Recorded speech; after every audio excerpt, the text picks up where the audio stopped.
মা আজকে নিম বেগুন রান্না করবে, সেই জন্য বেগুনগুলোকে ছোট ছোট করে কেটে নিয়েছে। এদিকে দেখুন একদম কচি নিম পাতা নিয়েছে, এখন বাজারে খুব উঠেছে। ডগের পাতাগুলো একদম দেখুন ব্রাউন কালারের। এই পাতা দিয়েই এই নিম বেগুন খেতে খুব ভালো লাগে। তো ডাঁটা থেকে পাতাগুলো ছাড়িয়ে নিচ্ছে। পাতাগুলো এখানে ছাড়ানো হয়ে গেছে। এবার মা একটা কড়াই গরম করে তার মধ্যে অল্প পরিমাণে একটু সর্ষের তেল দিয়ে দিচ্ছে। তেলটা যখন ভালো মতন গরম হয়ে যাবে তখন তার মধ্যে পরিমাণ মতো হলুদের গুঁড়ো দিয়ে দিল একটু অল্প পরিমাণে লবণ দিয়ে এবার কেটে রাখা বেগুনগুলো দিয়ে দিচ্ছে। যেই পরিমাণে বেগুন দিয়েছে সেই পরিমাণেই বুঝেই লবণ আর হলুদটা দিতে হবে।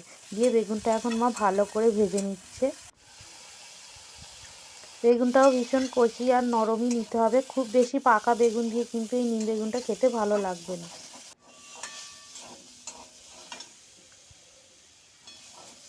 যেহেতু কচি নরম বেগুন তাই তাড়াতাড়ি ভাজা হয়ে গেছে। মা কড়াই থেকে বেগুনগুলো এবার তুলে নিচ্ছে।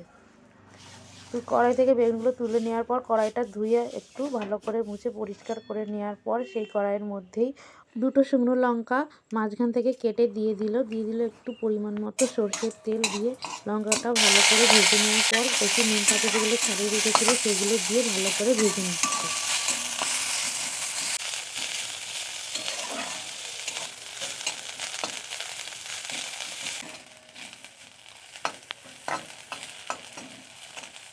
নিম পাতাটা একদম কড়া করে ভাজবে।